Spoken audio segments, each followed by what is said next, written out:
superstars of the present and the trailblazers of the future. We stream every Monday after Raw, every Wednesday after AEW, and every Friday after NXT.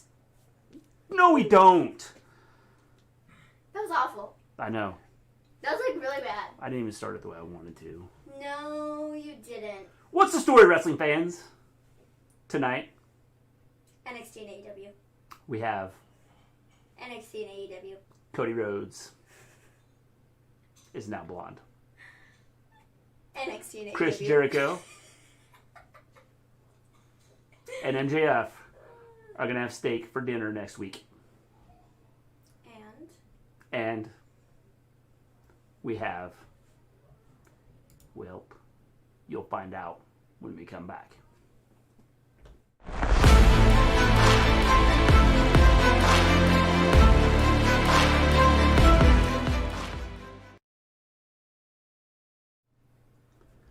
Welcome back to the Wrestle Story. Since I already did the intro, I'm not going to do it again. Hello, Scott. How you doing? How's it going? John Cena is married, but you didn't see it. So How's it's okay. It going, guys? Does it count? How's it hanging? If nobody saw it, does it count? I'm thinking not. If nobody saw it, hello, Johnny Lee. The tribal chief is here. He is here. We're showing him the appreciation. Hello, hello, hello. Yes. Hello, sorry, I'm sending out the tweet. Because if I don't, nobody will know that we're live. Nobody knows we're live except for Scott and Johnny Lee. Okay. How are we doing? We are doing great. Great. So, tonight, NXT. AEW was terrible. It wasn't as good as I was hoping it would be. Okay, but I still think it was better than NXT. But, well, I mean, I think they did some things that they're kind of building some storylines. Well, I think they did some things leading up for the next 2 weeks that don't make a whole lot of sense, but... Who? NXT? No, AEW. AEW? Well, I think that the thing is I think AEW does a good job of building stories. Well, I agree, but I think that, well, I'll just talk about it. And I think that they're kind of in the process of doing that. Are we not live on Twitch? We are not live on Twitch? I probably just need to reload it. We'll see. Johnny Lee said hello. Yeah, we're live. Oh, okay. Well, never mind. Sorry, forget it. Yeah. Forget you said anything. Okay. I'll forget you said anything. I don't know. I didn't think AEW was bad. Hello, James. How you doing? I also didn't like NXT that much either. Yeah, I know the feeling. So, I don't know. We starting with NXT? Start with NXT. We're starting with NXT. So, 1 second. Let me pull up the notes. We have... We'll just start with this. Because, why not? Give me a hell yeah is in the house. What's up? We'll just start with this. We're going to kind of bounce around NXT. I'm not going to really talk about it in order. I'm just going to kind of talk about what happened and the important things.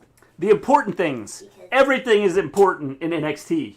Okay, the issue I have with NXT, and I feel like I say this every week, but, like, it's really hard to watch something that I think is good, and then you James would like to know what happened on the last hour. He decided to quit watching it. What I have an issue with is, like, I have a hard time wanting to pay attention to NXT because I just don't find it that entertaining. I just don't find it that great when it's up against AEW. So, I don't know, I have a hard time paying attention to what's happening when we also have AEW on. Just because I feel like it's just not as good, and I'm not as excited for what's happening on it than AEW. Does that make sense? Yes. Okay. Ola observing stuff. And Kobe1718 says, my nickname for y'all are the 1-2 punch. Did James tapped out in the last hour. So... James was over it. I don't know. Like, how do you feel about NXT? Well, considering I haven't watched it in 3 weeks, except for, like, bits and pieces, I would say that explains it. Like, I don't know. I'm having a really hard time getting into the stuff that's on NXT and I'm having a really hard time, like... Well, you know what's bad about this? NXT used to be the best thing WWE had going. And now it's kind of like, wonk, wonk, wonk, wonk. And now it's just like SmackDown and Raw. Yeah. Like, does anybody else feel that way? There's, like, no build for anything. Because I just feel like it's really hard to watch it sometimes. You know? I thought there was no review tonight. No tweets during the wrestling tonight. Yeah, when I'm watching both shows and I had the one show on my phone, it's kind of difficult to tweet. We've been preparing for Saturday night. Sorry, the James Saturday Night Scarefest. Sorry, James was watching his show, The Amazing Race. Oh. See, that's what James thinks of NXT. He just goes, forget that. Go to The Amazing Race. I mean, NXT, I mean, it was like the best thing they had going, and then they've like ruined it. And now it's just hard to watch. And I think one of the issues is they haven't built any new stars after having people moved around. Well, and then you have AEW on top of it, and like NXT and Triple H are all like, oh, we're not going to move shows. The other people aren't talking about moving shows, so we're not moving shows. We're perfectly happy with where we are. Not to be all like ratings, but if you look at the ratings, their ratings aren't that great. And when people have the choice to watch AEW and NXT, 9 times out of 10 they're choosing to watch AEW because week after week it's great and there's amazing content on there. And NXT hasn't been that way. So it's an issue. And they're like acting like it's not an issue, but it is. SmackDown used to be the worst. Cody says, no one in AEW or NXT feels special to me. No one in wrestling is special. I'm just here for the review. That's because we're special, Scott. We are the 1-2 punch that are special. Yes, for sure. To all the beautiful people out there. Yes. I think you also have an alternative to watch, which in my opinion has been better. Silly booking on NXT for ratings have not helped at all. Exactly. And I feel like doing these special events every other week, you know, with the Bash at the Beach, or the Great American Bash, or the Halloween Havoc, or whatever the heck they want to call the show, it's like, it's not helping you. You might have a spike for that one show, but then your ratings go right back to where they were, and why is that? It's because you're not consistently putting good things out there like the competing brand is, and it's not very good when you're looking at everything else. So, I don't know. It's just hard to watch NXT at this point.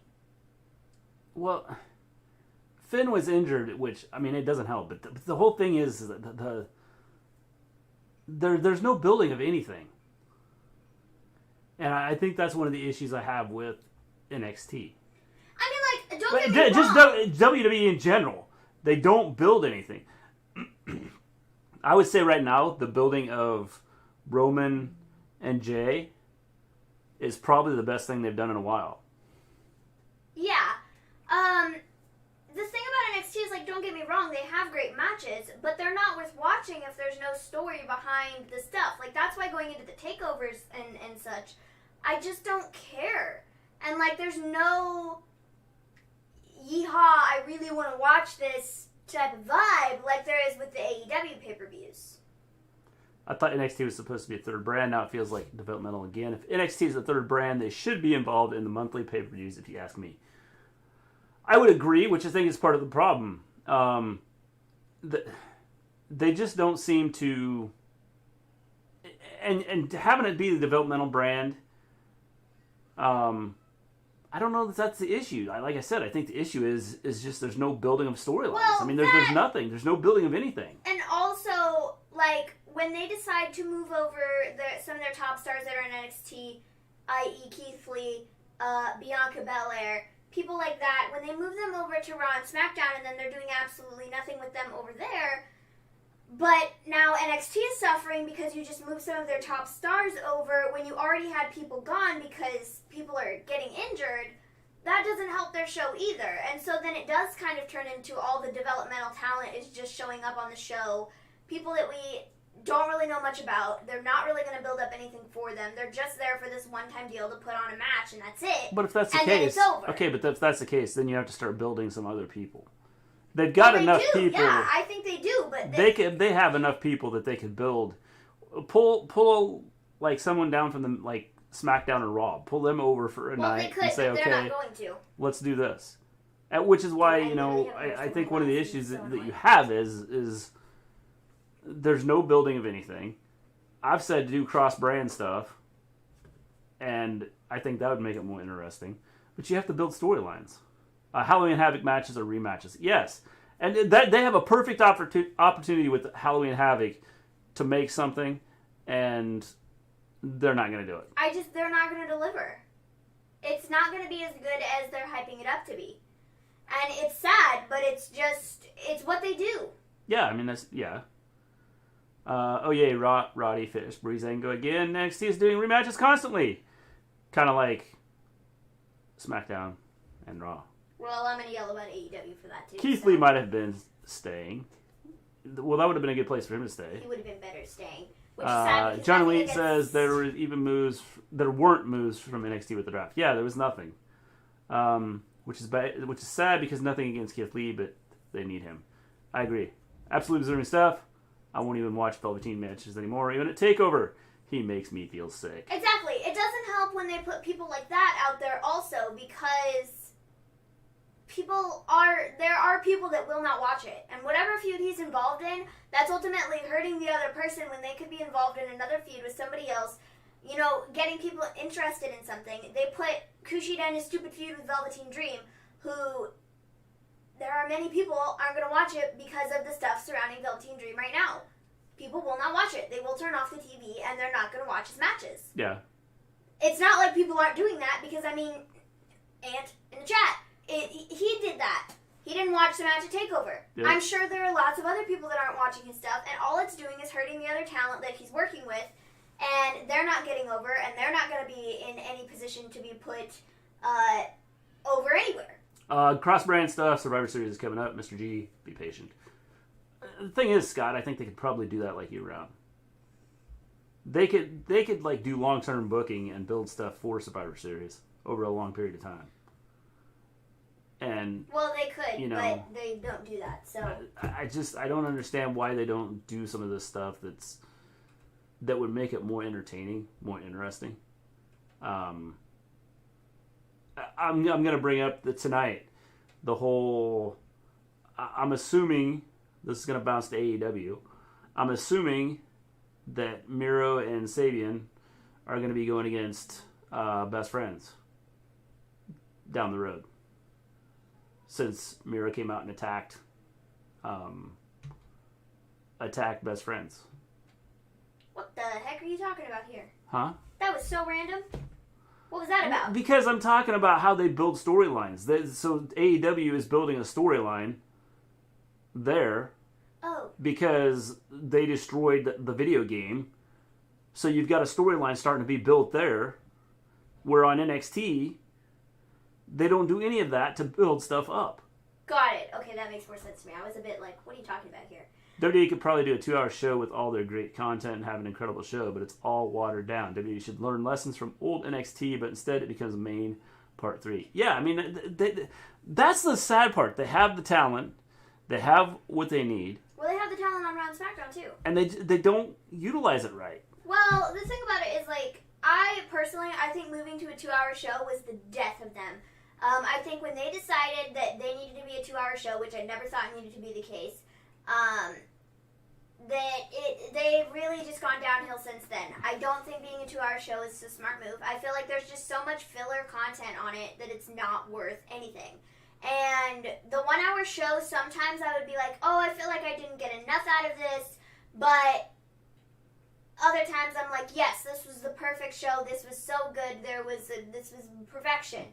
So I think that moving to the 2-hour show was a total mistake, because I think that they have too much time now and they don't know what to do with it. So they're like, oh, okay, let's just throw this together, this together, this together, this together, and this together, and we'll do that.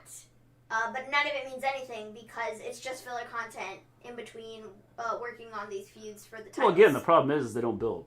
So They could build some of these other people to be, I'm not saying superstars, but they could be like mid-card people. okay, but And they don't even do the issue that. I have is when you have matches like Leon Ruff versus whoever the heck big name star Leon Ruff is fighting, and then he gets squashed. That's not. That is literally filler content. That is literally not worth anything. It's not worth anybody's time, and it's like, it's not good. So I don't know how you're supposed to build anybody up when that's what they're doing with them. You know. So Scott says, when Dream is on TV, I leave the room, and he needs to be in jail, along with Lars, Riddle, and Theory. Observing stuff, I will look up Velveteen Dream's drama to find it out for myself. Seems like he didn't royally mess up because he would have been released. James, spin the wheel, make a deal. Shotzi is amazing. That was the only part I seen. And also, did Tony show up tonight? She did. Stick around and find out, James. If WWE did that gaming crap on TV, people would crap on it. Since AEW does it, people love it. It depends on how WWE did it. I think because the AEW has been more open to allowing Twitch and things like that to happen, they can incorporate it a little easier. Yeah, but I don't know. I'm going to talk about AEW too, because there were some things on there that I was... Velveteen is an incredible wrestler, incredibly charismatic, which makes what he did even sicker. WWE should send Rollins and the Mysterios to NXT. I don't think they'd do that just because with Rollins leaving for a short time. When Drew's on TV... Oh, I already read that.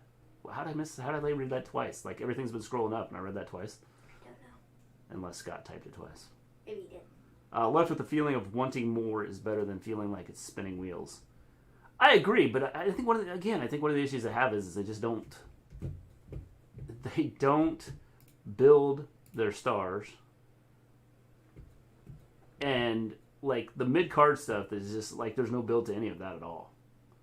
They want to promote their big stars, but they don't want to build any of the other to go with it.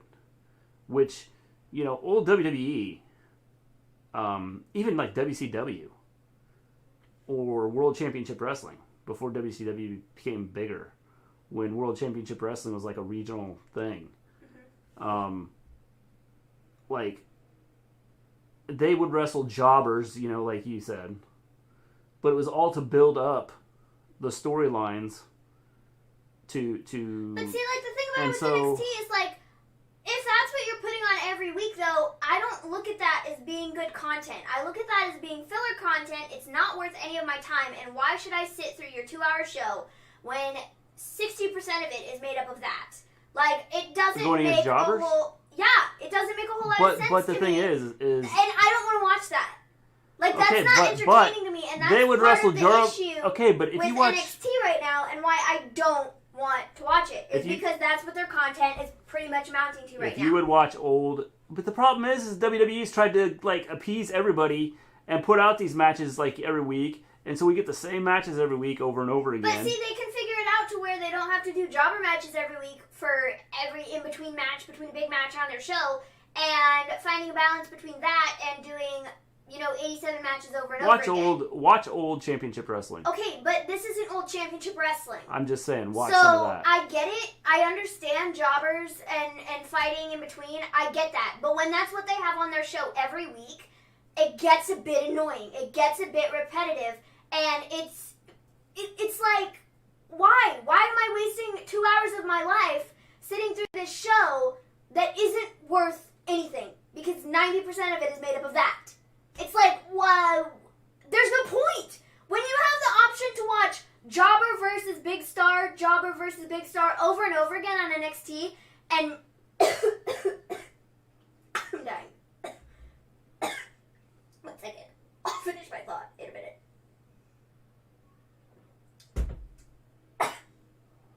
When you're given the option to watch Jobber versus Superstar, Jobber versus Superstar, Jobber versus Superstar, and NXT, and on AEW, you get great matches between people like Cody Rhodes and Orange Cassidy, or Lance Archer and Jon Moxley. Are you going to pick the better matches of the two? Yeah, personally, I would rather watch AEW and those matches than watch Jobber versus Jobber versus Jobber over and over again on NXT. So that's also what's hurting NXT right now. But you don't have to have Jobber versus Jobber. Except Jobber. that's what their show amounts to. Well, because they haven't built anybody else up. I mean, that's the problem. But, okay, but that's the problem. And when they don't, like, even try to build things up, and this is just what they continuously are doing, it's annoying, and it's no wonder nobody, like, watches their show. Yeah. Like, they can't sit here and be like, oh, well, our ratings are bad just because of blah, blah, blah, blah, blah. Like, no, dude, it's because your show literally sucks. Maybe you should take a look at it, Vince. Stop being an old man who's like, oh, I'm set in my ways. This is how we do it. This is how we do it. It's not working. Adapt. Fix things. Change things. Because AEW is doing something right, and they're getting people to watch their show on a weekly basis, and you're not. So what are they doing right that you're not? You need to take a look at that, take a look at it, and fix it. Because otherwise people aren't going to watch the show. And that's what it amounts to. Well, the difference is they create stories. Okay. Without having the stories. But it's not just about creating stories. It is. I think it's a big part of it. And AEW is doing that right. But there's a lot of things that WWE isn't doing right now. But the thing is there's a lot that they're not doing. Okay, but they create the stories, but they don't have them wrestle every week. Adapt or die. Yep. That's what Vince and WWE need to do. I don't care how big of a company they are. I don't care how much he thinks he knows. Oh, I've been doing this for 85 years. I don't care. Okay? I literally don't care. Why is AEW succeeding right now and doing very well, and their ratings are better than yours? Why is that? But the thing is, it's not all about ratings, because, I mean, it's ultimately just putting out a good show. Which NXT and WWE are not doing. From what I heard about Lars Day was very scum-like, but not illegal. Also, Lars is super not entertaining. Yes, when Miro came out, he treated it like it was serious. WWE wouldn't have done that. That is the difference. I agree, Gimme Hole, yeah, because Miro came out and was, he was upset about it, so which made it interesting. Impact has the best women's division, and it's not even close. I would agree, Scott, but a lot of that has to do with WWE just not building anything. And AEW, you don't know who you're going to have from week to week from the looks of it. Lars is just a creepy muscle man, not illegal. WWE has listened to fans, and people still complained. Fans crap on WWE constantly. I just enjoy the show, and if I don't, I watch something else, or cook, or clean, or nap, or listen to music. We are in control of the remote, not the promoter. I agree, Scott. We watch the show just because we get on here and do our rant about how much the show sucks. But I'm telling you right now, if we didn't do our show, I wouldn't be watching NXT right now. It wouldn't be a thing. I wouldn't be keeping up to date with it. I wouldn't be paying attention to what's happening. That's literally facts. I would not be watching it on Wednesday nights. If I have the choice, I'm watching AEW and AEW only, because NXT isn't worth jack squat right now. Maven, Vince is 74 years old. Keep that in mind. I don't care how old he is. I don't care how long he's been running the business. It doesn't make a difference to me. Sink or swim, dude. And right now, you're not doing so hot. Maybe you should take a look at what you're doing. Take a look at your crappy storylines and reevaluate, okay? Reevaluate where your focus needs to be. And I just don't think it's in the right place.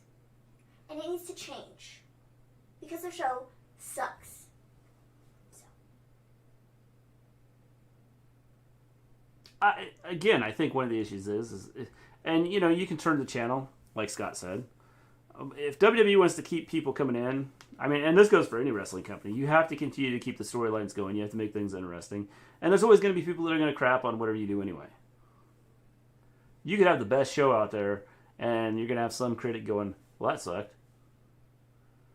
And it might have been awesome to like 99% of the people, but you have that 1% that goes, well, that was a terrible show. So, again, it's a matter of opinion on how things, whether something's good or bad. I think NXT has had bad shows. Really bad shows. So let's start talking about it. So the show is really entertaining. If I wasn't doing the show, I'd be watching AEW and YouTube highlights. That's it. Yeah, I mean, that's just it. I mean, the only reason, like, a lot of the stuff we watch right now, with the way it is because we do the show and we talk about it. And so, you know, for those of you, Scott, James, who watches The Amazing Race, when you come in here, it gives you the opportunity to listen to us talk about whatever is happening and how terrible it is. And then or you can how find out. great it was. Yeah. I mean, or terrible. Well, I mean, whatever. WWE, you are supposed to be building stars, not feeding superstars, jobbers. I don't mind having a jobber versus a superstar. Except it's not just once every 87 weeks. It's all the time. Okay, it's okay. That's not, I mean, I don't have an issue with it. Really not. Why? Because it's lame. Then you're not building anybody. Are you building anybody when you have them fight a jobber? Are you freaking kidding me? I don't know. Go check. I will die on this hill. Okay. I will die on this hill. Die on the hill. It does not help anybody. Nobody. It's not helping the jobber, and it doesn't make, let's just use Karrion Kross as an example. It doesn't make Karrion Kross look any better when he's beating up Leon Ruff, who's 2'5" and weighs about 75 pounds. How does that make him look any stronger when he's beating up the twig? Alright, yeah, sure, yeah, totally. Woo! Go Karrion Kross. I could have beat that dude up. I don't know. Are you freaking kidding me? You tell me. You're the one that talked about, like Marco Stunt, and you're like... Well, Marco Stunt isn't a jobber, dude. He's 4'2". I don't freaking care. The stuff that he does, the thing is, Don't be dying on the hills. He struggled enough on stairs. The thing is, Marco Stunt is an actual character that they build up week to week. And these people that they bring in to fight... Build up? You can't build him up any higher than he is. Whatever. I will die on this hill. Jobber matches mean absolutely nothing, and nobody's going to tell me otherwise, because I see no use for them. I think they are absolutely stupid and don't need to happen. They don't help anybody. Hello, Mrs. Gleen. Seriously. No, the thing is... Yeah, no is right. No, they don't help anybody. Okay, but yes, they do. No, they don't. Okay. How? How does Karrion Kross beating up a jobber every freaking week make him look strong when he's going in to fight Keith Lee at the pay-per-view? Really? Oh, alrighty then. Yeah, whatever. The thing is you can build them up. They've done it, and it's the way it used to be. This is part of how they built like storylines to their pay-per-views. It wasn't, we're going to go out and have this guy wrestle this guy. I'm not saying let's have this good guy Keith wrestle Lee this good guy. Karrion Kross on NXT every week till the pay-per-view. What I'm saying is maybe put Karrion Kross in some matches against people who might actually stand a chance, rather than the 2'5", 75-pound dude who I could beat in 0.2 seconds. Okay? Marco Stunt. Okay, but the issue I have with that, and with you always bringing up Marco Stunt is an established character. He is somebody on the roster who is involved in decent storylines. He's not just, hey, random dude off the street. We're going to have you come in. We are going to have you fight, this. So, yeah. Okay? Fine. If you want to call him a jobber, fine. But he's more entertaining than the stupid jobber matches that you have with Karrion Kross. They mean absolutely nothing.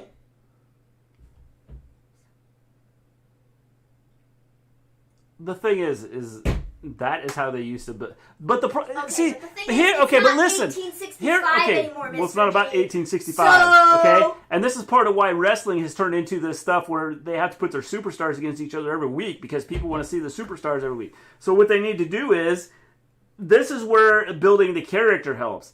You have them go out, beat a jobber, and then they do an interview, and after the interview, or during the interview, they're talking trash about, whoever it is they're going to be facing at the next pay-per-view, or whatever the case may be.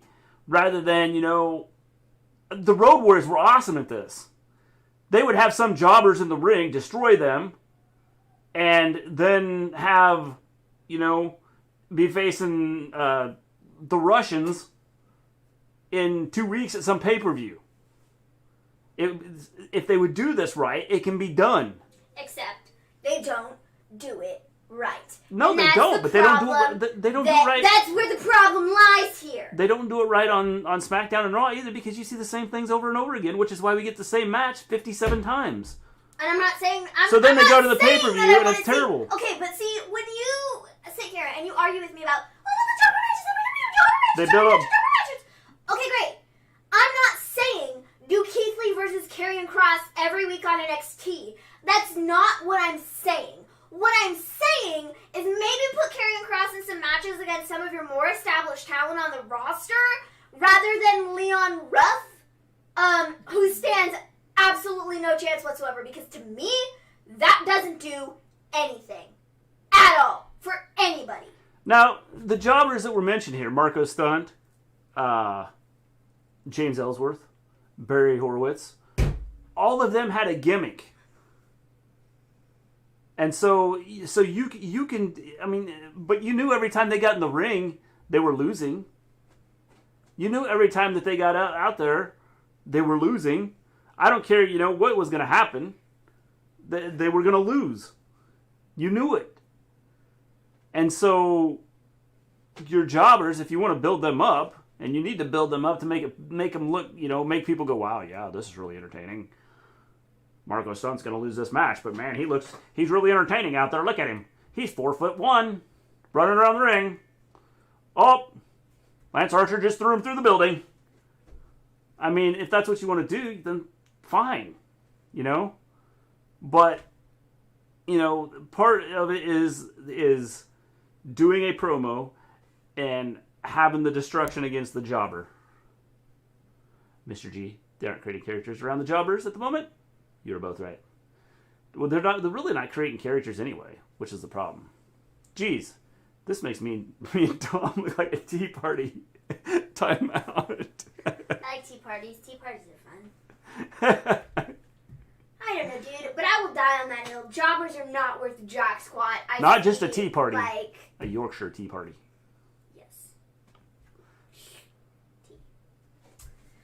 Yes, they all had gimmicks, Mr. G. What Maven's saying is the current WWE jobbers don't get built up with characters. The last memorable jobber was Ellsworth. Exactly. And that's what I have an issue with, and I see no point to them, and I don't want anybody ever telling me that, it's building up Karrion Kross. No, it's not. Shut your face. That is an absolute lie, and no. These matches mean absolutely nothing, okay? They are not worth anything, and it doesn't make a difference whether he is involved in that match or not. It doesn't matter. It means nothing. And when you're building him up to a match with Keith Lee, it's like, all right, great. He beat up all 6, 2'5" guys, but he's never gotten in the ring with anybody who is bigger than that. So, I guess whatever. Let's just put him in a match with Keith Lee. No, it's dumb. It's absolutely stupid. Quick question. How the hell is it possible that Lana and Rusev divorced with papers when Lashley got divorced with Lana without any papers? Because from my understanding, you can't get divorced without papers. You are correct. I left for a second. What are we mad about? Jobbers. That's pretty... The same thing we were mad about when you left. But, okay, Scott, how did it build up Kross? I am going to deny it, because it didn't do anything for him, in my opinion. I didn't care for what Kross did. Didn't care for it at all. I thought it was absolute garbage. It made him look like a superstar. I don't see how that was possible, because I could easily have beat up the guys that were 2'5". So no, it didn't. No, it doesn't do anything, and I don't see how it builds him up as a superstar. I don't see it. So, did the Angelo Dawkins jobber show up tonight? No, I don't think so. But Ashanti the Adonis did, and that's the first match that we're going to talk about. All right, talk about it. Jake Atlas versus Ashanti the Adonis. Okay, whatever. Didn't care for this. Atlas won. I don't know what to say about this. It was just whatever. Atlas won. It was a match. Move on. It was whatever. To me, it shows that he's a force to be reckoned with. Exactly. But how though? When all he's beaten up is these 2'5" guys, and then he takes on Keith Lee. I mean, how? I don't understand it. I just don't understand anybody's logic going into that being like, well, it made him look like a god. By the way, he is a superstar. Keith Lee is Bruce Lee's son. Like, what? I mean, I just don't understand it. Like I said, I will die on that hill. I don't get it. And I don't see the need for it. Jobbers help build the character. No, I don't really think they do. Without having to destroy another superstar. Well, sometimes I think you need to destroy another superstar because when that's all you do with a person and then they go into this huge big match, it means nothing to me. Or if you like WWE, you have the the guy you're trying to build up win one match and then the guy that, that he just beats him the next week and then that they get another match the third week and then you get that person winning. No dying on hill, please. So we have an Ember Moon interview. And she said she only wanted to return to... She said she was speaking some foreign language that nobody could understand. She wanted to be moved, or she wanted to return on the one brand when she was new. She would... Holy cow, Batman! Watch Braun's run in 2016. It built Braun up week after week. Look at him in 2017-18. He tagged with Lucas. No, it was Nicholas. Nicholas. It was Nicholas. And they became World Tag Team Champions. So, Ember Moon's promo. Let's see if I can get it right this time, folks. Hold on. Is Will Hobbs considered a jobber? I believe he was at first. I think he's slowly becoming out a jobberish person. Winslow has a higher power ranking than the jobbers. Yep. Hornswoggle needs to wrestle Marco Stunt. Marco Stunt will win. First day of voting tomorrow. Good luck, James. That would be my pick. Marco Stunt would win. Anyways, so Ember Moon, she's cutting her promo. She said she only wanted to return to one brand when she knew she was cleared for action. NXT. And then she talked about all the women that she wants to fight. And then she was like, yeah, I'm great. I'm winning the championship. And I'm like, yeehaw! Alrighty then. So why didn't she just do this like when she came back last week?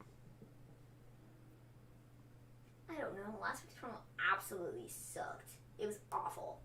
Like, when she went out there, she didn't even look at the camera. She did not, I don't even know what it was. It was literally like me talking to this light over here. How'd that go? So, yeah, guys. I mean, it was just really bad and, really awful. And it was pretty much exactly like this. And then she decided to look over here and was like, yeah. And then she went, finally, towards the very last line of her promo. Mama wants some gold. And then she proceeded to look back this way. Look back this way. She continued talking. Io's music hit. And after Io's music was on for about 15 seconds, she finally went. And I was like, what was this? Gimme Holy Ass says, yeah, it can work to show a destructive monster, but should Cross be sold as a monster if a technically proficient wrestler? Jobber matches only work in certain circumstances, in my opinion. Will, they should have just kept him as the monster because he might not have gotten hurt. Zendel, how you doing? How was both shows? I didn't watch either because I was stuck in voting lines for almost 2 hours. Dang, that sucks. Sorry to hear that. But I heard that there was some places that they were stuck in line for 6 to 8 hours. Yikes. So 2 hours is short. I saw where there are some people that are going to be bringing lawn chairs, or have been bringing lawn chairs, and a cooler. That's not great. Both shows, AEW is better than NXT. NXT was not great. Awful. Terrible. There's a decent jobber. Aaliyah. NXT doesn't sound great. AEW is fine. Nothing more. Yeah, I wouldn't say that they were super, super awesome, but they were okay. So, after this, we have Johnny Gargano versus Austin Theory. Oh my god. When the New Day split, Kid really used a neuralizer. That's for Men in Black, for those wondering. I knew what you were talking about, Johnny Lee. Guys, this match felt like it went on forever. I was literally, I swear to you, I was paying attention to this in AEW. I had this on my phone, and I'm sitting there, and like, we're going through this. We have one commercial break, and then I'm sitting there, and I'm paying attention to AEW, and then there's like another commercial break, and I'm like, what is this? I felt like this took forever, and I was like not really like invested in it, and like I don't really care for Austin Theory as a person, and Johnny Gargano, I wish he was doing something different. So this was fine. On the rating scale of trash, toast, this was fine.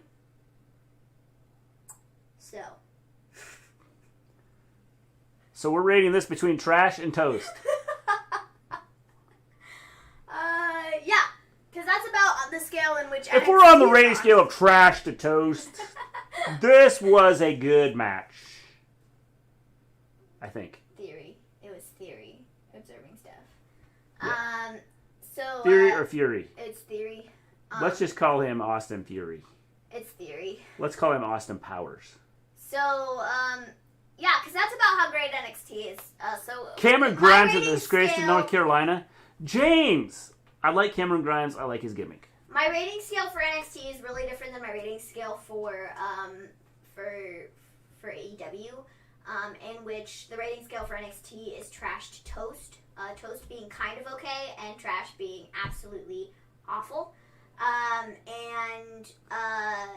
Well, toast is certainly higher than trash. I eat toast. I don't eat trash. And then my rating scale for AEW is trash to excellent trash. No, just excellent.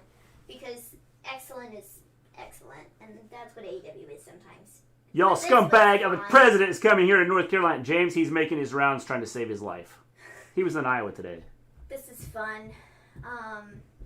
He's been all over everywhere. Well, he gave out like the Medal of Freedom to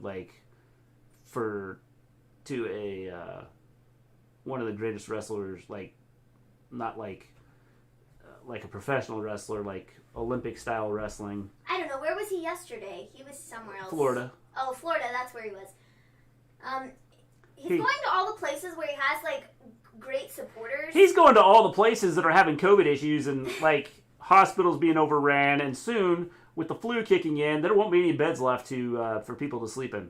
Yeah, he's going to all the places. Okay, people don't just sleep in the beds at hospitals; they like get hospital care, but there's not going to be beds left to worry about. He's going to all the places where like I feel like he has a lot of supporters, and so I feel like when you go to the places where you don't have supporters, so then you can try and get people to support you, but I guess not.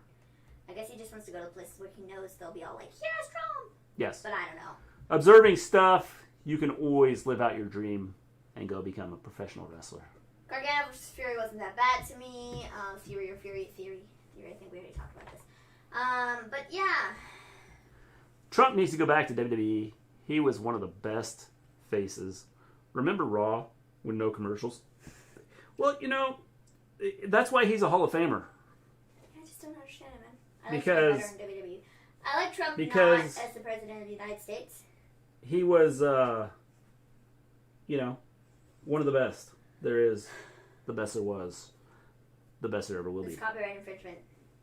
Just saying. He can't take that. I mean, he'd probably sue Bret Hart for that, even though that's Bret Hart's thing. But I mean, whatever. So yeah, Gargano won, and that was what it was. The thing is with Trump, he promised a wall. We got 3 miles of it built in 4 years. He promised to change healthcare. Nothing's been changed. And he still hasn't given out his plan for healthcare. After this, we have Killian Dane and Drake Maverick versus Everrise. No, just kidding. Not Everrise. Imperium. Because Everrise came out and attacked Killian Dane. Or, well, it was more so just Drake Maverick. And then Killian Dane killed Everrise. So, that's what that was. Imperium won the match, though. And it was fine. Okay. I mean, there's not much else to say about it. Yeah. I really like Drake Maverick and Killian Dane as a tag team. I feel like this is gold, and I feel like this could be really good and could be amazing and very entertaining. But, I mean, I don't know. Yeah. I like the tag team. I like the music. I think the gimmick is kind of cool. That's probably the one thing on NXT that I'm real, like, about. Wait until Vince runs for president. Trump is entertaining, hilarious. Probably should be the leader of the greatest nation. Man. So after this, we have Toni Storm versus Aaliyah. This is Toni Storm's returning match. Storm won, beat Aaliyah. And so, yep.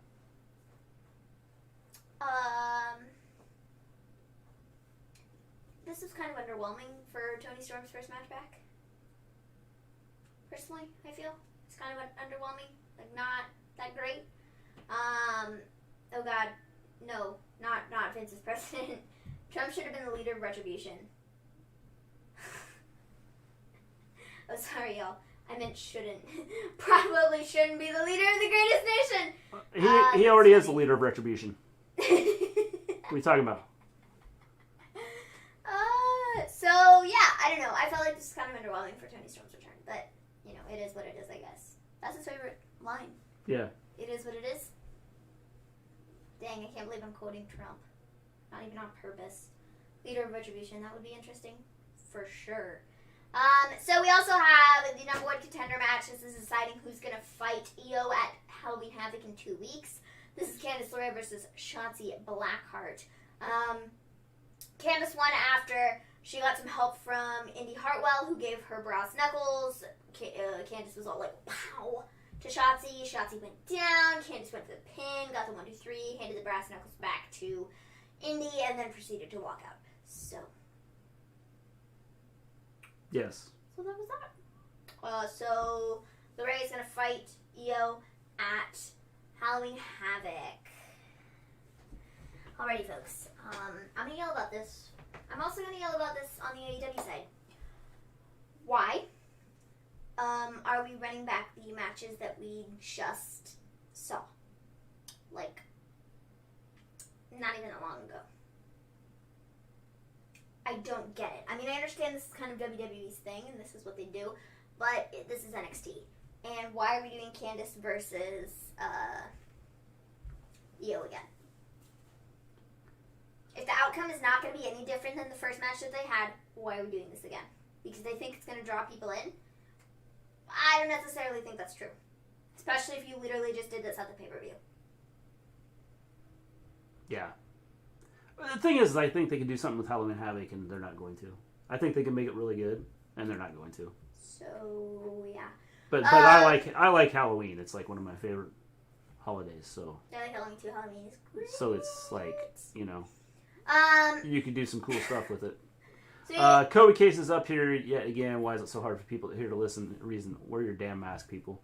Yes, James, we have in our area. There's COVID cases are like rising. it's not good.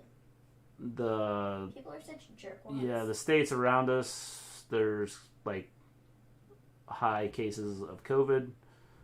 There's hospitals that are like 94% full, and they're concerned with flu season coming up that there's not going to be any beds for people to go to. No offense to Drake, but I'm not a fan of this tag team, especially their music. I think it's hilarious. No chance! No chance in Hull! Oh dear. Stay safe, James. Yes, definitely stay safe. So we also have this number one contender match. It's Oney Lorcan and Danny Burch versus Roderick Strong and Bobby Fish. Winners get a shot at the tag team championships next week. I think it's next week. And Strong and Fish won. The Strong Fish won. So how much fish could Bobby Fish fry? Bobby Fish could fry fish is going to be fighting for the tag team titles next week, I think. Pretty sure it's next week. I like that. So that was NXT. Well, actually, just kidding. We also have this match, which is the main event. Dexter Lumis versus Damian Priest. This really wasn't anything to write home about. I didn't care for this either. Damian Priest retained, so. It's next week, Maven. It is next week. That's what I said. Next week. What? The tag team title match. Oh yeah. That's the big match for next week. Yeah, we're excited about that. So yeah, that was NXT. It's like I'll probably watch as much next week as I did this week. Probably. I mean, it was just kind of like bleh. You know, like I don't know. God, that sounds rubbish. LOL. It's just. All right. So AEW, time to get to better things. Better, more important things. Better, more important things. Dexter should have won. I still don't understand his gimmick. I think his gimmick is great. I think going into Halloween Havoc, it could be great, but it's not going to be great because they just had him lose to Damian Priest. Nah, his character would be great for a Halloween character. They just need to do it right. They won't, though. Yep. So, AEW. We start off with... What did we start off with? FTR. FTR. Go ahead and start us off. It's up there. No. I was going to look at the other page. Oh. And see if the other page was up. Gotcha. Anyways, we start off with FTR. And FTR is fighting... Who are they fighting? Best Friends. Best Friends. That's the tag team. I didn't catch this first AEW match. is pretty poor, although also... Yeah, it wasn't as good as I thought it'd be. Even though they built up this show like Yeah. crazy. I didn't catch this first match, sadly. I thought it was a solid match. Again, I think one of the issues you have is it's... I don't know the Best Friends are like a super, like, big team. Excuse me? I disagree with that statement 100%. I don't, like, they don't, like, do it for me. I mean, it's not but like they do. I love Best Friends. I think they're a phenomenal tag team. I think they have a phenomenal gimmick. I think that they are top-notch, amazing, better than... Did I say FDR or did I say FTR? You said I don't know what you said. I'm gonna have to go back and watch the video. But I love Best Friends. I think. Yes, Franklin Delano Roosevelt is wrestling. He has come back from the dead. He's going to be at Halloween Havoc. They decided they would put him in a match tonight on AEW because they're going to build up their Halloween show, and so they had to bring the dead guy in right now. And what better way to do it than have the president, a former president? Because when they do the Halloween show, they're going to bring in the current president, and it's going to be Donald Trump versus FDR. So, I love Best Friends. I think they're a great tag team. I think they have a great gimmick. A decent opener, start off AEW with a good tag match. Yeah, again, I thought it was a good tag match. I'm just not a huge Best Friends. I mean, I'm not huge on it. They're okay, but I'm not like huge on them. I really like the build up to this. I know a lot of people thought this was kind of cheesy with the whole like, oh my gosh, what was it? It'd be cool if the Fiend would show up on Halloween Havoc. Yes, and the Boogeyman, and who else? Who else has been like some dark character? Dexter Lumis. Abaddon. They could bring her over just for for one show. But anyways, I thought the build up to this match was really funny, and I know a lot of people thought it was cheesy, but I thought it was funny. So you may have said it right. If you say FDR and FTR fast, it sounds the same. I'm not massively behind Best Friends, but that parking lot brawl was epic. Definitely, that's the only reason that I would say okay, I would watch these guys again. See, when they first came in, I didn't love them, and I didn't think they were that great. But I feel like they kind of grew on me. Well, they grew on you because you like Trent's mom and the whole idea behind that. Well, it wasn't even just that though. I liked them before that stuff started happening, and I was kind of like, interesting. I thought that their gimmick is kind of cool, and I like their dynamic, and I think they're really funny. And so I like the Best Friends. I think they're a really great tag team. I like them a lot. And so I think they're cool. Yeah. So during this match, we have Kip Sabian outside the ring. He's playing a video game. And Trent dives into the arcade cabinet, destroying the game. Okay. Kip continues to pretend like he's playing the game. Can someone explain to me? You have no screen. Your game has been destroyed. And yet Kip was still sitting there going,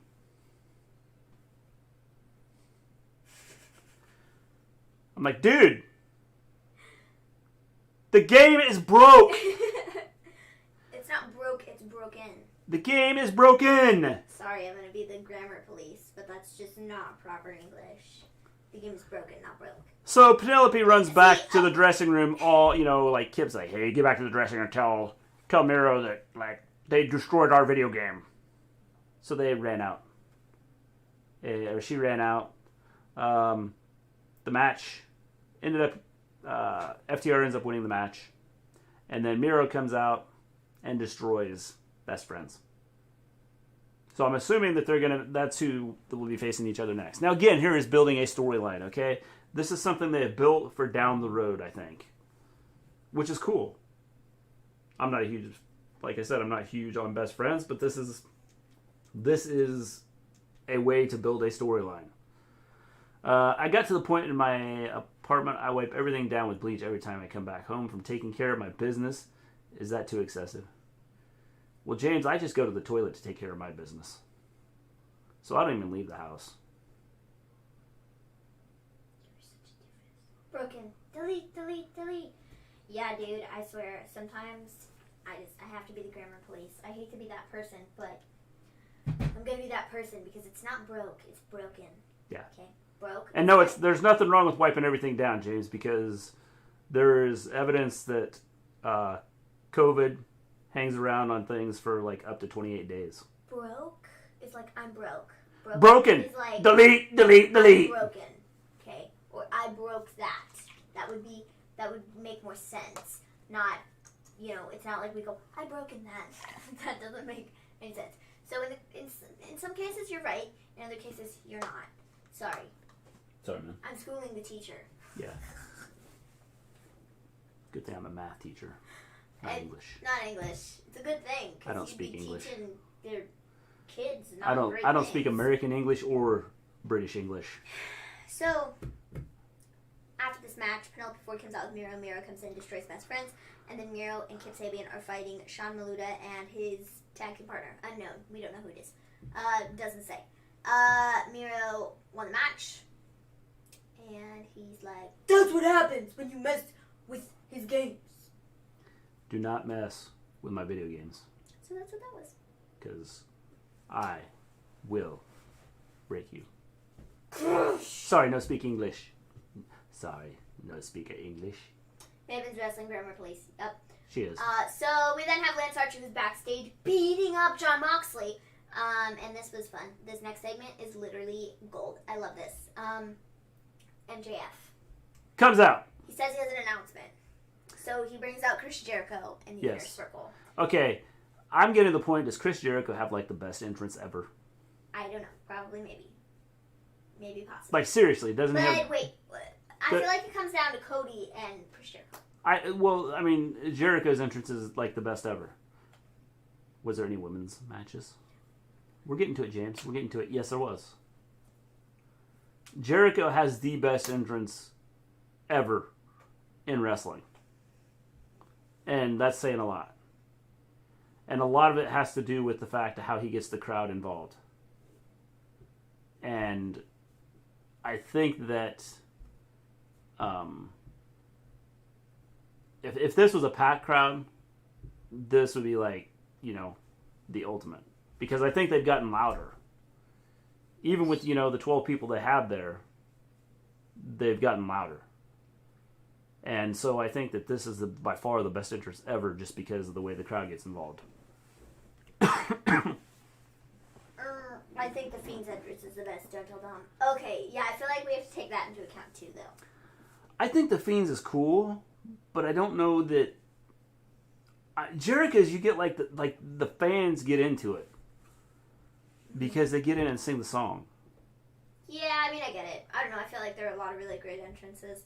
There are, but I think that, his is like, they don't even finish the song for him. And, they start, everybody finishes the song. The crowd finishes the song. Yeah.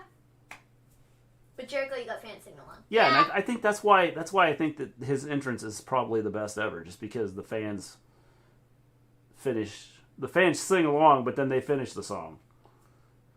And now they all have COVID because they were all screaming and yelling.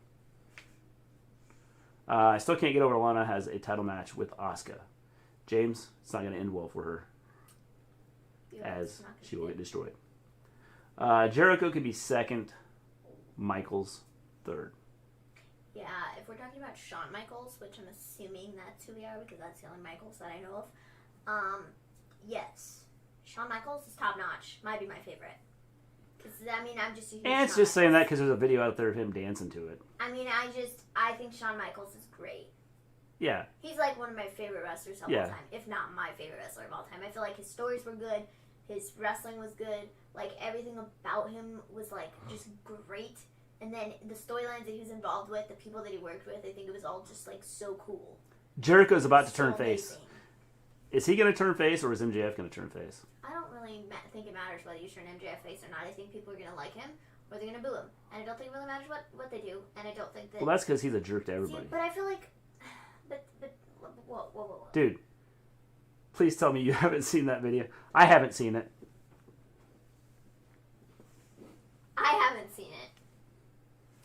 I haven't seen it. This fool hasn't... You found it and you didn't show it to me? Are you kidding me? Are you kidding me right now? It was awesome. Oh, you're such a loser. You are such a loser. We're going to have to watch that once we're done here now. Sorry, Aunt. We're going to have to watch that once we're done here. Because you saw it and I didn't. That's... No. I don't think so. I don't think so. So, anyways. Asuka's going to win on Monday. And that's MJF. no prediction, ladies and gentlemen. That is a spoiler. Let me go through this real quick, this segment, and then I'll kind of talk about whether or not I think MJF is going to turn face or what's happening here, okay? So, he has a jacket for Sammy, and the jacket is about 5 times too big for him, and so he's walking around with his sleeves like this. Yes. He's all like, are you kidding me, dude? Really? So that's my Sammy Guevara reenactment. Very good. Very good. Very top notch. They're very accurate impressions. Ask anybody. So, anyways, that's pretty much what that was, and I thought it was really funny, and he just stood in the background just, like, flapping his arms, and it was really funny. And so, Sammy puts on the jacket, and then MJF is like, Christopher, can I call you Chris? You're amazing, okay? You're amazing. And you were just, I mean, look at that body. He's just top physique, amazing, I love it. And then he's like, that hair, that glorious, luscious locks, look at that. So then he goes, can I touch your hair? And he does this. He goes,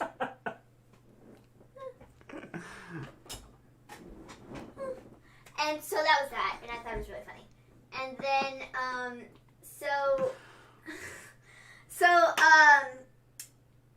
then Jericho's like, okay, Max, stop. What do you want? And then Ortiz ends up taking the mic and is like, okay, dude, look here. But then he's like, whoa. Because then Jeff's like, okay. I want to join the inner circle, kind of, possibly, maybe, sort of. I might maybe want to sort of join the inner circle. And Ortiz is like, no, we don't want you. And then Jericho was like, I need some time to think about this. So, I'm going to invite you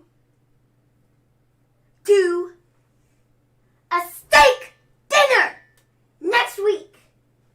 And Sammy's in the background and he's like,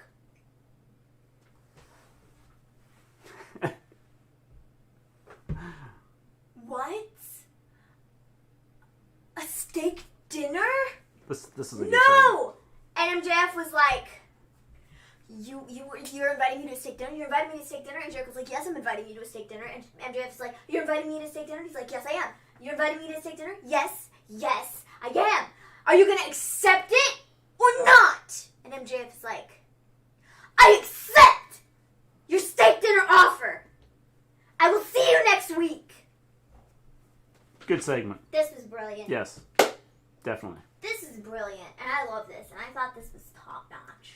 This is how you build a feud. This is Because so they're going good. to feud. This is so good. They're going to feud, and so this is how you build it. Like, this is so good. Jericho is perfect for the face turn right now, especially with the crowd singing the song. Dudes, nobody wants to see Anthony in boxers, drunk, doing his chubby Shawn Michaels impressions. Dom's dead. MJF's a star. Definitely. The guy is like a genius. And what he does is awesome. Here's a quick question. Would be the dream match for Becky when she returns. Can't pick nobody on the roster because nobody is worthy enough to face Becky. And I don't mean Ronnie either. Okay, well, that would be the one match I would say. Ronda. I think that Sorry, dude. she should face Seth when she comes back. That would be the one match I would say yes to. Becky and Seth? Sure, but Ronda, Oh. I think, would be the one that they need to do because I feel like they have unfinished business. Yeah, I would agree. And I think they need to deal with that. Yeah. So. I agree. So yeah, this is brilliant. We then have We have a Bit Baker segment. We then have Britt Baker, in which she is like, Ronda, Becky, one-on-one. I'm going to make a poster of it. we are in a spa. Or a spa. Or something. And Tony Schiavone's there, and she's being interviewed by him, and they're both sitting next to each other. And she's like, look, here, rule number 5. You have to be Becky, build Sonya Deville up, if not Bayley. I'd be down for Sonya Deville. Yeah, Sonya Deville would be a good one. I would be down for that too. Yes. So, she says rule number 5 of being whatever the heck her thing said, the role model, is that right? Yeah. Is you have to be the baddest bitch on the block. And so, she's going through this stuff, talking about how she's great. And then they decide to wax Tony Schiavone's chest. This was such a weird, like, it was a weird turn of events. Like, I don't know what else to say about it because it was just like, we go from, yeah, I'm the baddest bitch on the block, and I'm really excited for my return match to waxing Tony Schiavone's chest. To Tony Schiavone getting his hair ripped out. It's already. Maven, you said the word for a female dog. Timeout. I actually said it twice, so. Yes. And I nearly said bitch Baker when that's what I nearly said when we now you first said it 3 times. started, so that was great. Because I was reading the thing, and as I was speaking, it came out as her name is no longer Britt, huh? No. So, I mean, at this point, they could just change it and be They could call her Double B.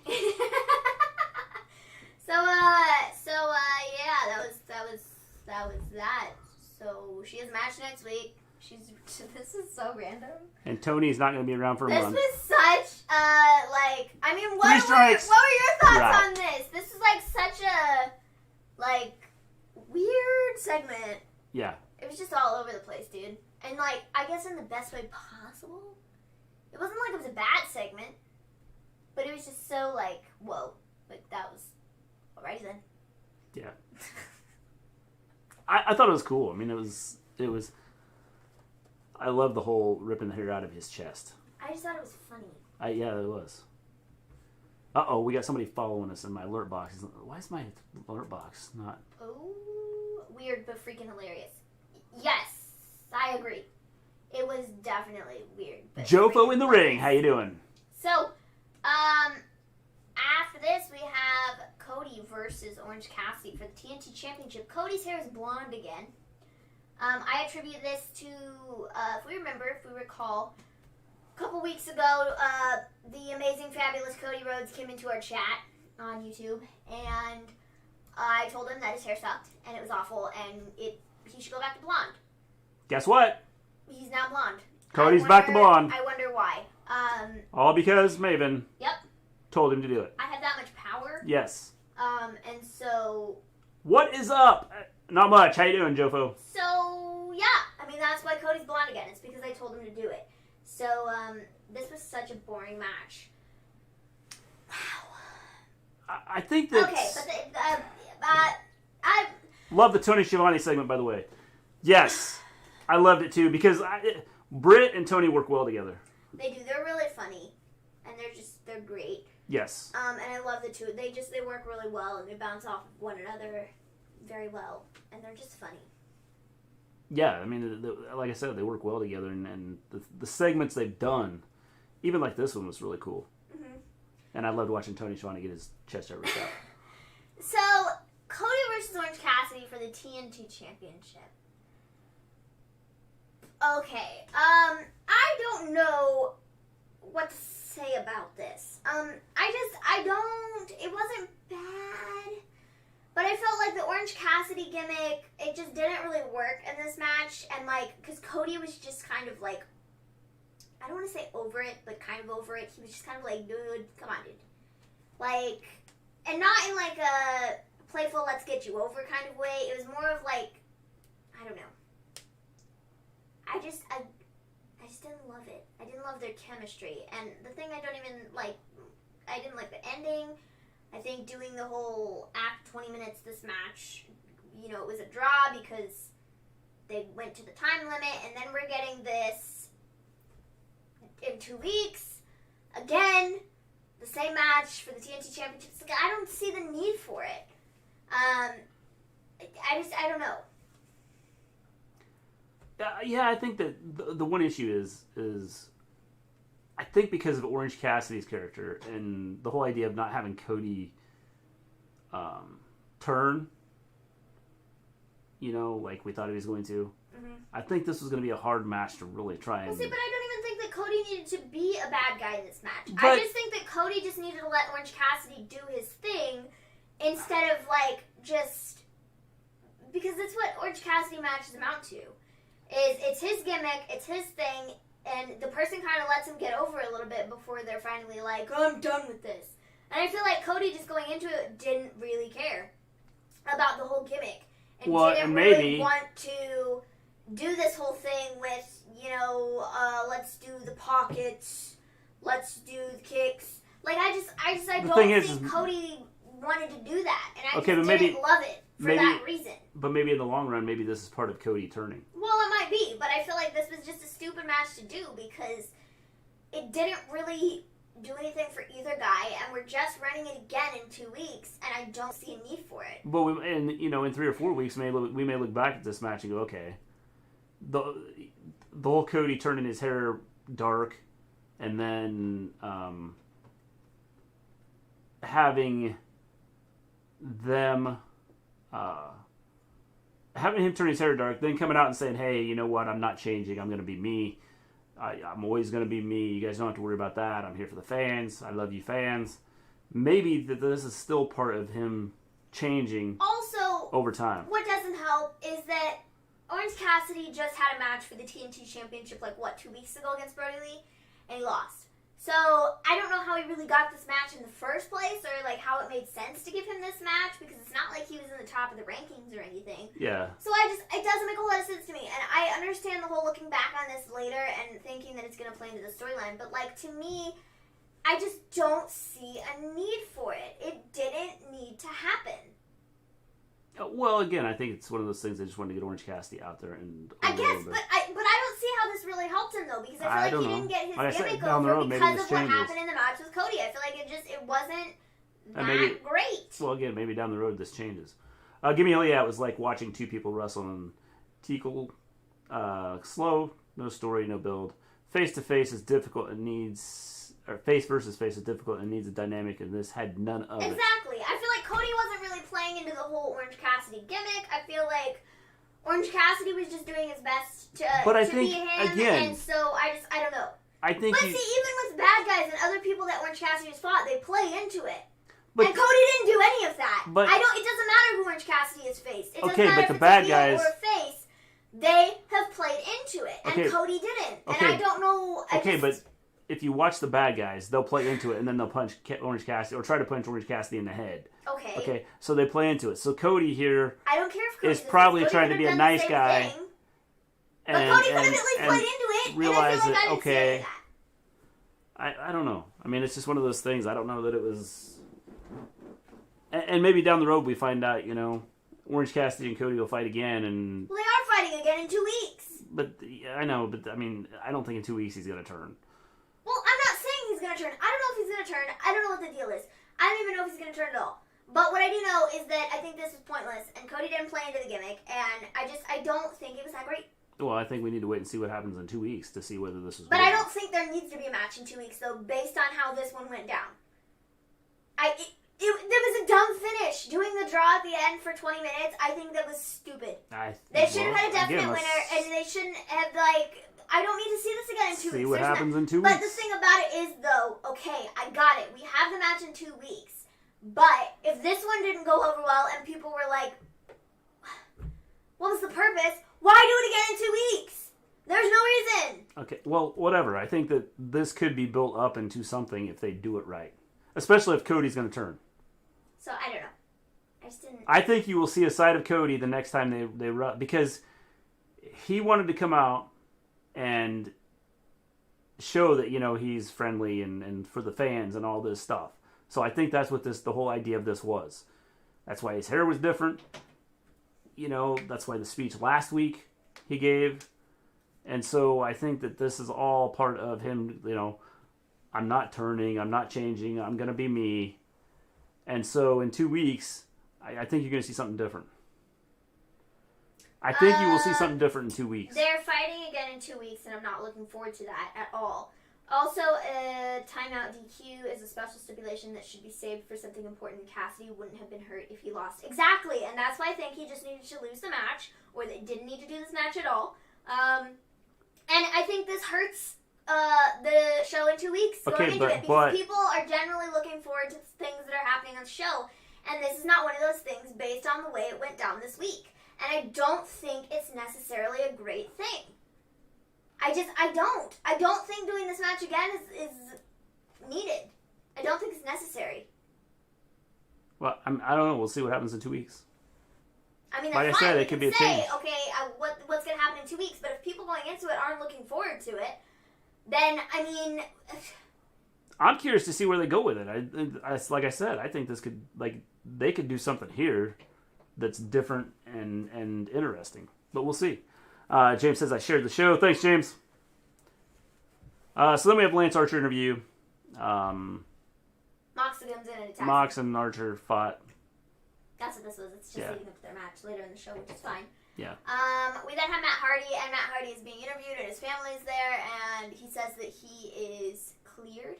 And then we see this video of this hooded person. I feel like they screwed this up, because I feel like they went back and forth between the cameras a couple times, and they weren't supposed to. So they go to the screen. And this video is playing, and it's of this guy in a hood, and he's burning these pictures of Matt Hardy from different stages in his career, right? And it's Sammy Guevara, and Sammy Guevara's like, okay, fine, you can say you're done with me all you want to, but you're not, because I will continue putting you on the shelf. I will continue injuring you until you're there for good. And Hardy was like, first order of my business, first order of business, now that I'm cleared. First order of my business. Hey, Sammy Guevara. Yeah, this is fine. We're running back Matt Hardy and Sammy Guevara again. I feel like their feud has been kind of cursed. I'm not saying it's either guy's fault for what's happened during them, but I feel like there have just been some freak accidents during their feud. I mean, Hardy had the chair to the face. He had the concussion in the match at All Out or All In or whatever the heck the pay-per-view was. All Out. It was All Out, right? So, I mean, I feel like there's just been so many things that have gone wrong in this feud that maybe they would try to steer clear of it and just go do something else with Matt for now, but I guess not. So, we're going to see Matt Hardy versus Sammy Guevara again. Yes. Have we actually seen, like, a legitimate match between the two of them? Because I feel like a lot of their stuff has just been... Gimmicky? Well, no, but I mean, like, the two of them just kind of being injured. Yeah, gimmicky. Not gimmicky, though. Yeah, but it is gimmicky because there's a lot of chairs and tables and... Okay, but they don't even get to do anything, and then one of them gets hurt. So... Well, that's because they're, like, jumping off of stuff from, like, 15 feet in the air. But have we actually, like, gotten to see them actually fight each other without getting hurt? No. I don't think we have. So, I mean, I guess if that's what they're trying to do, and they're going to be absolutely sure that everybody's safe and that everything is right for this match, and then move away from it, okay, fine. They should put him in a cage. That's padded. I'm sure that would work really Of course, someone would go to the top of it and jump off. And so, I don't know. Yeah. We're going to do this again? I'm with you. I didn't want to see Sammy Hardy, however. Story-wise, it does make sense. Hopefully, they can get some redemption. Yes, Hopefully. I think that they'll be okay. I think that it'll be... Hopefully. Yeah. As long as their doctors aren't stupid. Well, and, I think they'll be fine. Make stupid calls when somebody's injured. They'll be good. I hope so. I Yeah. hope. They'll be fine. But we'll see. So, after this, we have the tag team contender drawing. I don't know the purpose of this. It's for the tag team contender drawing. What is this for? Well, let me explain it to you, okay? The Fatal 4-Way to determine the number one contender for the AEW Tag Team Championship. This is happening next week? 4 tag teams Or in 2 weeks? are randomly drawn. These tag teams Next week. Private Party.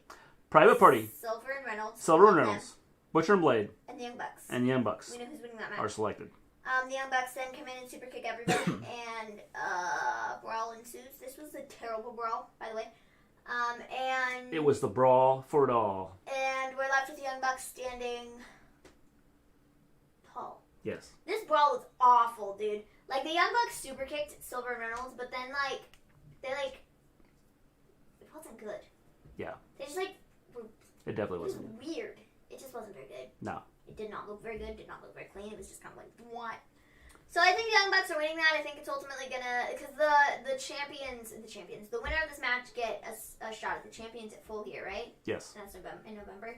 So I think that it's gonna be the Young Bucks, and I think we're gonna get Young Bucks versus FTR. And I agree. I think it'll be a really great match. I think it might be match of the pay-per-view, depending on what else we have on there, but it should be really, really good. Hopefully next week, because they got a lot of story to do before Full Gear. Young Bucks are not fighting FTR at Full Gear. So maybe they'll wait till after the first of the year. Okay, so I think it would really be... They're waiting until they can get the stadium packed and have COVID release itself. I would laugh if it was Silver and Reynolds who won this match. I think it would be funny. Maybe that's what they're going to do, is have Silver and Reynolds win this. Because I feel like there's such I feel like it's really good. It's too big a match, they'll save it for All Out. That's possible. Makes sense. I think it's... I think that Silver and Reynolds would be really funny. Yeah. Honestly. I'd be okay with them winning. Then we have Shida versus Big Swole. This match was really underwhelming. James, if you're still here, really here's your women's match. Really underwhelming. I didn't like this very much. Yeah, I didn't think this was good. Shida won after Shida Shining Wizard. I have nothing against Shida whatsoever. I like her a lot. But I feel like this is... What are we doing? I feel like her championship run has been very non-existent. It's been absolute trash. And I'm not loving it. Yeah. I think we just need to build to the Baker-Shida match and get the title on Baker. Well, I think ASAP. The problem is they don't build... Outside of a couple women, they don't build anybody. See, the sad thing is they're really not focusing on Shida, and Shida's the women's champion. Yeah. I think that they just... But I wonder how much Britt. of that... I mean, can she speak English? Yeah, she can speak English. Real good? Yeah, she can speak English perfectly fine. So then... She's cut promos where she's been speaking English, and they keep putting subtitles over it, and I'm like, what are you doing? I can understand what she's saying. Makes absolutely no sense to me. So, yeah, she can speak English. Maybe she doesn't feel confident enough in doing it. I mean, maybe not, but even so, they haven't put her out there, at all. Yeah. And so I think at this point, they just need to put the title on Britt. They just need to run with that and, do that whole thing, because I feel like that's where Shida can speak English right now. good. Yeah, so I don't know why they're not, doing more with this. I mean, they seem to put Britt out there quite a bit, but they don't put anybody else out there. I think they just need to put the title on Britt. Yeah. That's what I think they need to do at this point. I think it's going to maybe be Britt versus Shida at the pay-per-view. Well, I wonder if, the whole idea was to have Britt have it, earlier on, but then they found out she sucked at promos and she sucked at, wrestling, and She's gotten better. They've given no time for Shida at all. She's easily the most talented woman on the roster, and the only interesting feud they had was Thunder Rosa. Yeah. Yes. Before I forget, I have a friend that works for 2K. He told me there will be a WWE 2K22 for the PS5 next gen. That's cool. Sweet.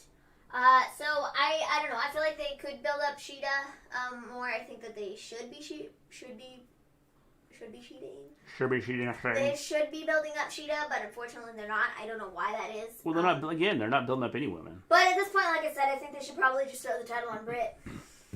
Yeah. Because then at least we know who the women's champion is, and that women's champion is out there every week, and she's getting good time on TV. I mean, I don't know.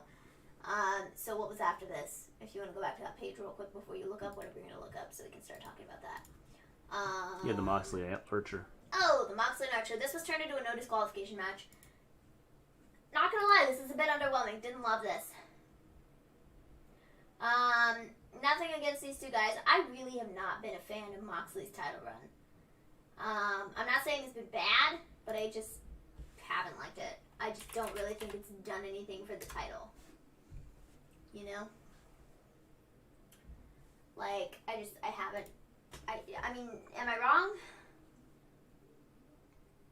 No, I think that Mox has been kind of better. I don't think that Put the title on Britt Baker today. I don't think that he's really done anything for the title. I don't think that there's really been anything I don't know. I don't think it's been that great of a title run. Yeah, I would agree. I think they need to get him. Get the title out of his hands. It's just. I think that would help out tremendously. No, I agree. So I don't know. So we also, have. what are we doing with Archer? Huh? What are we doing with Archer? They don't know. Because just. Well, they tried to build him up as this beast, and this is such he loses. A bad match to put him in. Honestly, I don't think this was that great. I think that it was dumb to put him in a match against Moxley where he could not win. Why are they doing this to him? I feel like all of his big time matches, he's lost. The Cody Rhodes one, he never won the TNT title. I mean, what is this? I don't know. I mean, what are we doing with him? I don't know. I thought we had a direction, and now we don't. And it's just, we're totally off path. We're over here somewhere when we're supposed to be here. And so it doesn't... I think what we're setting up here is Archer's going to destroy Kingston, Phoenix. Okay, well that would be the case. But even so, that still doesn't really mean much. I don't know. I mean, I don't understand what they're doing with Archer. Moxley's another one that I don't think needs the title. I just don't think... I feel like, if anything, the title's hurt him.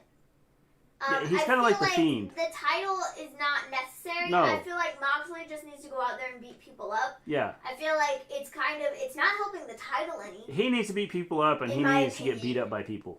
I just feel that that's the way he should be. It's not helping the title any to have it on him. So yeah. I don't see the need. Yeah. So I don't know. What would have happened if Moxley was drafted to SmackDown or Raw with the AEW title? He would have got fired by AEW.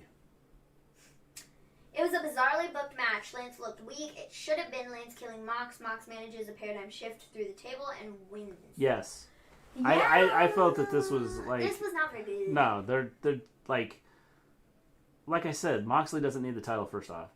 And then to make Archer look bad doesn't help. Just what? So Moxley won after he rolled up Archer. Yes. Okay. After the match, Archer then beats down Moxley, then Phoenix and Pentagon and Eddie Kingston come into the ring, and they beat him with a chair. And then Archer leaves for whatever reason. Because Robert said, come on. Come with me. Because Robert said, Roberts. We will live to fight another day. Jake Roberts. was like, "What's wrong, dude?" Grasshopper, you come with me. We will go fight another day. So then Kingston, Did they even mention the stakes for the title matches on Halloween Havoc? No. No. They didn't. So Kingston then shows up and is like, "Yo, I'm here. You did a great job, Moxley, but not really because I'm gonna beat you up." And that's how we left the show. How about Chris Statlander when she returns? Yeah, I think they give her a push if she comes back in shape. So yeah, that's what this was. Yes. I think we're going to get two things out of this. I think we're going to get another Moxley and Kingston match, which then Lance Archer is going to screw up, and then we are going to get a Lance Archer and Eddie Kingston match, which okay. I'm okay with it. I don't see how any of this is helping any of these guys. I don't see how the title's helping Moxley at this point. It's I don't not. see what we're doing with Lance Archer. None of it makes sense to me, and I don't think it's necessary. So, Yeah. I don't know. I'm going to check Twitter real quick and make sure that I don't have anything else, because I don't know if there's any news or anything. But if not, that's AEW, and that was NXT. So, yeah. Heat. Yeah. I don't think Statlander and Cheetah would work. Both are two-face. Yeah, I mean, I don't know, man. Don't know. So, I don't think Statlander Shida would work. Both are two-face. I'm thinking triple threat at Full Gear, but have zero interest in that. If anyone deserves the title, it's Chris Statlander. Quote from Becky. Screw Britt. Yeah, I mean, I don't know. I think my gosh! Oh, let's talk about this. So apparently WWE is too lazy to let people into the Thunderdome now that they're just superimposing video from old Thunderdome tapings. They're superimposing those videos into the Thunderdome now, instead of having actual fans there in the moment. I'm surprised that they haven't just went ahead and started bringing people in since Florida's opened up. Well, they're staying in they were going to go on the road, but then they decided to stay in the Thunderdome a little longer. Their contract's being extended with them. Well, I think they realized that, It's not COVID's starting to hit, and there's lots of states that are starting to have some major issues. Yeah. So apparently, the Thunderdome really isn't the Thunderdome anymore, and they're superimposing people into it instead of actually having live people there. Yeah. Better quarterback, Peyton Manning, Drew Brees, or Tom Brady? That is a tough question, John Lee. So. That's a very tough question. I would have to go with Brady just because of the Super Bowls. Just saying. And I'm not a Brady fan. I don't know. I think that, the whole idea behind the Thunderdome and, leaving it or staying with it, I don't know. I don't know what they'll do. I think that I'm surprised Vince hasn't just said, okay, we want to get some of these places. Well, I mean, I'm surprised too, and I don't have a problem with the Thunderdome, but I feel like they're kind of getting lazy with it. Thunderdome's been extended to after October. Being 4 weeks after October.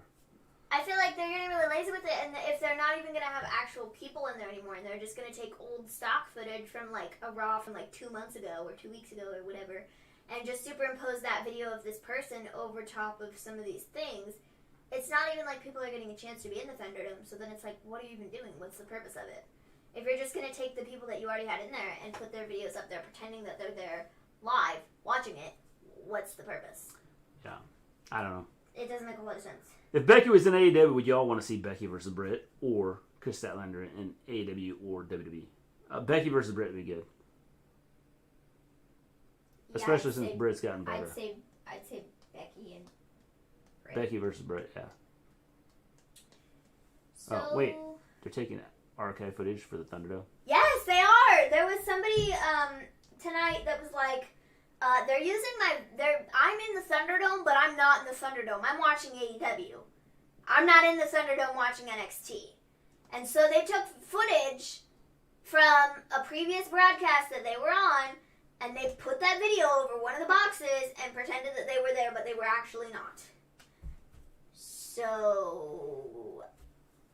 Who knows? I don't know the purpose of it! Nobody does. You can't be the Thunderdome live. We have live fans in the Thunderdome when they're not really live. It's just video footage that you're overlaying over top of some of these boxes. I'm sure that some of the people there are live. Yeah, for sure. But in some cases, they're overlaying archived footage, which I'm like, okay, that's a bit strange. Like, just have people in the Thunderdome. That was the whole purpose of it, right? Yeah. Apparently not. So. All right. I think that's it. Reminder, we'll be back Friday for SmackDown. And then Saturday at 7 o'clock Central Time, we will go live on Twitch at the Wrestle Story and at MAVEN'S Wrestling Rants on YouTube.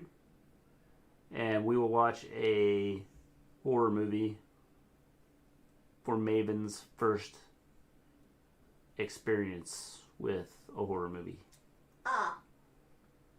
And we'll be watching, for those of you that do not know, we'll be watching Night of the Living Dead, the original. So excited. Yes. So we're going to do that this weekend. It's going to be great. Yes. Hopefully. Till she gets scared and screams. Hopefully it's great. Because I'm coming to get you, Maven. So. Oh, massive wrestling news. Your favorite wrestling podcast hits 400 subs. Congratulations, wow! Guinea Hole. Sweet! We've hit 18! I don't know how many we have. Weren't you guys shooting for that for like Christmas? And you guys hit now? That's awesome. We are up to, well, that didn't on show this you channel, we're up to 28! 28. We're up to 28 on this channel. That's more than the last time I looked. Yeah. That's for sure. Sweet. I was expecting Gargano Ray to be drafted to Raw or SmackDown. I don't think they want to do it. I don't think they want to do that. You guys still wearing watches? Yes, totally. I have my watches on. Can't you see? I got my watch on. 500 for Christmas, baby. Yeah. I think you guys might be able to hit it, honestly. Yes. I feel like you guys might be able to do it. I mean, keep doing what you're doing. I mean, it seems to be working. Unfortunately, I wish we were still doing what we were doing because that would be great. But unfortunately... Gucci or Rolex? It's a Rolex. Mine's Gucci. But unfortunately... I do plug you guys all the time. Our stupid stuff is stupid, and so we're not on our regular channel, which would be nice. Yeah, we'll get back on our regular channel in about November. A month. November 22nd, guys. Yeah. Survivor Series. We're little counting over a down month. the days. This is so annoying. I feel like we've been doing this, what we're doing now, like forever. It feels like forever, and like it's so weird. Because you're a Gucci man, Mister Gleen. So. Actually, I have an Apple Watch. It's not a Gucci. Sorry to disappoint you, Johnny Lee. So yeah, guys. And we will plug Give Me a Whole Yeah podcast. If you do not follow them, go follow them. Check them out. They put on awesome shows. Do we have a link in the description? Huh? Do we have a link in the description? I don't know, but like you went to that and I heard that and it's like I just said that 10 minutes ago. Sorry. I thought we had a link in the description. Apparently we don't. No problem. You're going to have to fix that, dude. Because Well, we because used to have a link in the description. I've got them in our description on our other channel. Well, that's dumb. They Yeah. should be in this description too. You're still doing an awesome job. Keep working. Yeah, this whole building a second channel thing is like Annoying. taking forever. Tell me about it. Like when we started, it like moved really slow. Like we had like 1, 2 people come in, and then we had like 15 people following, and then 20, and then we had a stretch there where we like went boom. We exploded and had like a lot of followers. How many do we have in the Wrestle Story? 271, I think. And we're kind of building there. Huh? What are you hunting, James? If you go to YouTube and just look up the Wrestle Story. Well, I would. 1 second. I mean... I'll find it. James said, huh? And I'm trying to figure out what he was. This is so lame.